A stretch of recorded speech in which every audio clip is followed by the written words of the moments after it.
Okay, super pumped about this. I got this DAP Touch and Foam 600, and I'm trying to turn this kind of garden shed into a bee house to winter my hives over winter. So I need to insulate it. The goal is to keep it at 4 degrees.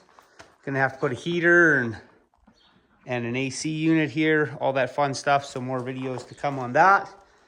And I guess this stuff says unless you want to throw all your clothes away after, actually suit up. So I watched a few videos on this, and I think we're going to give it a go. So I want to do at least from the 5 feet up on the walls, kind of like there up in the roof, so I don't have to vapor barrier. And then if I did have to do the bottom walls, it's certainly going to be a lot easier than the roof and the side walls. So we'll give it a go.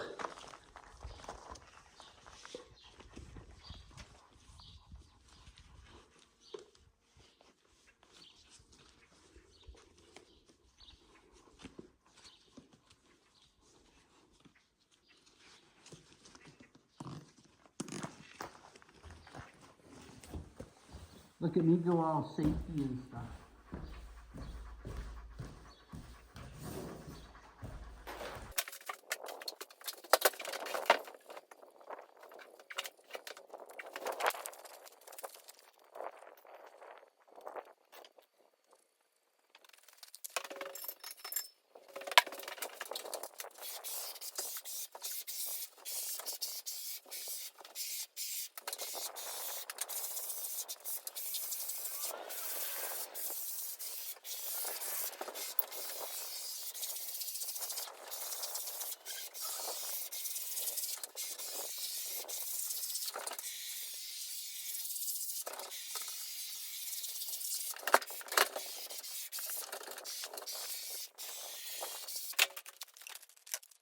Oh, wow.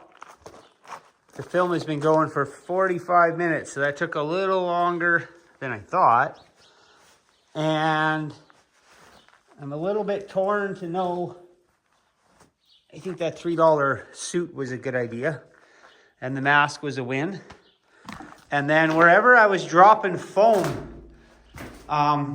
that's where the nozzle was plugging just a little bit. So if you start to drop too much foam, so I had that mask on, and that's actually the filter. That's not just a particulate. It's like a vapor, whatever they call it, the right vapor filter. And I was in there up in the ceiling, and I didn't smell anything. I took that mask off. I'm standing here, and I took one step in there, and oh my goodness, I'm not walking in there without that mask on. So spend the money, do that right. I was started in that corner where I would go up the edges, down the edges, across the bottom, and then spray across. I'm a little bit torn because on this end, I just sprayed across and I didn't run the edges up and down. And I don't really know if one is better than the other. I think not running up and down the edges and then going across, I think you use less. But I don't know, again, if it does a better job. So that can did 600 square feet. I got this whole end wall done and all the roof, that part of the back wall. So I think I did my 600 square feet. So I'll need to get one more 200-foot system. But again, I think if I get that 200, I'll have a little left over. And then if I have any touch-ups, because I did notice that as this was expanding, you see me run back around in there. And the shingle nails were coming through. So they were like 1.25 inches shingle nail. And in some places, like even up there. No, right there. You can see the odd, I don't know if you can see it, but there's still the odd shingle nail poking through.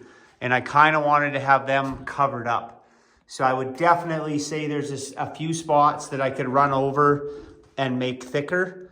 And that's only going to help the insulating value anyhow. But other than that, really happy with the system. First kick at the can. So yeah, pretty easy to figure out. And of course, I think when you get better, just like running a paintbrush, you'll get better at it. The stuff at the end of the can, I was running up and down the seams, but I could tell the one can emptied before the other. And so then it's not expanding it like it should. So I think that's the mixture, because you see it running down the wall there.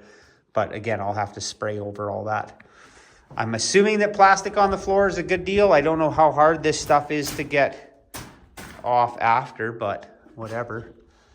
So yeah, that's it for now. Hopefully you can learn something from them little projects. Again, if you're going to buy sheeting, the vapor barrier, insulation, that for 600 feet was $1,150 at Home Depot, or $1,180. So it was pricey, but 45 minutes of work instead of hours and hours of sheeting and cutting, and then add your labor into that. So we'll see if it makes a bee house for the winter, I guess. All right, take care.